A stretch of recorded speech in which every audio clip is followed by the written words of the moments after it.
అందులో అందులో ఉపేంద్ర గారు పెద్ద క్యారెక్టర్ చేస్తున్నారు. హీరో ఉపేంద్ర తెలుసు కదా, ఫేమస్ కదా, వాళ్ళకి ఫ్యాన్స్ చాలా మంది ఉంటారు కదా. మేము కూడా వచ్చాం సార్. దాంట్లో జుగేంద్ర గారిని మాట్లాడుతామని పెళ్లి చూసింది కదా, అక్కడ మేము ఉన్నాం సార్. అక్కడ మీరు ఉన్నారా?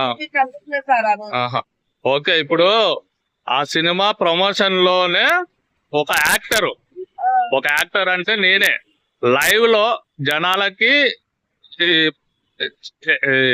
ప్రమోషన్ చేస్తున్నాను అన్నమాట. ఈ సినిమా గురించి చెప్తున్నా. ఎందుకంటే ఇప్పట్లో జనాలు సినిమాకి రావడం లేదు. అలాంటి జనాలు సినిమాకి రావాలంటే మనలాంటి యాక్టర్లు లైవ్ లో కనబడాలి. లైవ్ లో కనబడితే అప్పుడు ఈ అబ్బాయి కోసమైనా గానీ సినిమా చూడాలి, ఈ సినిమా పద్మవ్యూహం అనే సినిమాకి చూడాలి అని జనాల మైండ్ లో రావాలి. మీ మైండ్ లో ఏమొస్తుంది? మా మైండ్ కూడా మూవీ ఎప్పుడు రిలీజ్ అయిందా, ఎప్పుడు చూద్దామా అని. అదే ఎందుకు అంటే ఇలాంటి యాక్టర్ లైవ్ లో మీకు కనబడినాడనా? కనిపించారా? మిమ్మల్ని కలుసుకోవడం మా అదృష్టం సార్. అట్లా లైవ్ లో కనబడితే ఈ అబ్బాయి ఇంత కష్టపడుతున్నాడు కదా, ఈ అబ్బాయి సినిమా మీద ఇంత ఎఫెక్ట్ పెట్టిండు, తన క్యారెక్టర్ మీద ఇంత ఎఫెక్ట్ పెట్టిండు అంటే మనం కూడా మనకి ఉన్న టాలెంట్ ని మనం కూడా చూపించుకోవాలా అని ప్రతి ఒక్కరు అనుకోవాలి.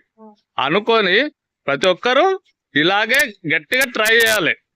ఒక ఆసమాసిగా ట్రై చేస్తే సినిమాల్లో ఛాన్సులు రావు.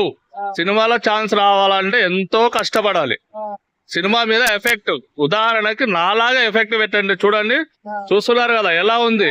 ఇలా వేసుకొని ట్రూగా నిజాయితీగా ఇలా ప్రమోషన్స్ చేస్తే అంటే ప్రతి ఒక్కరికి టాలెంట్ ఉంటది, మీ దగ్గర కూడా టాలెంట్ ఉంటది. అది నిరూపించుకోండి. నిరూపించుకున్న రోజు మీరు కంపల్సరీ క్యారెక్టర్ లో నిలదొక్కుంటారు. క్యారెక్టర్ లో నిలదొక్కున్నది కాక మీ రెమ్యునేషన్ ని మీరు పెంచుకోవాలా. ఓకేనా? డన్. ఓకే.